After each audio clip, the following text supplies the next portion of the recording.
اختیار بگیره خود عمری یا بس رو برمیداره اون ضربه‌ای که میزنه و اصلا اونجور بلند به جایی که جمعه مسعود جمعه به مرکز میارن خکسر و یه لحظه رفت برای برادلی و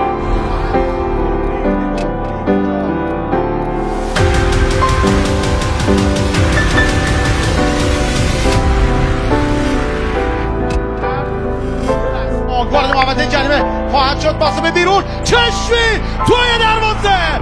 ولی فقط یه سوال دارم، چون کارشناس برنامه‌تون درباره اخراج آقای سهرابیان چی گفتن؟ آقای فردوسی بود آقای کلاتنبرگ گفتن که چون موقعیت مسلم گل بوده خطا پشت محوطه جریمه و اخراج. توی وار سیستم وار که جمعش کنن برن بذارن خونه‌شون، الکی آوردن دکوری که گذاشتن که چیزایی که نمیخوام ببینن رو نمیبینن. چجوری همه کارشناسا دیدن که اون صحنه اخراج داشته؟ نه داور، من نمیدونم داور وار کی بودن، نمیشناسم. همون شده اونای بنیادی فرد و کوبل داوری.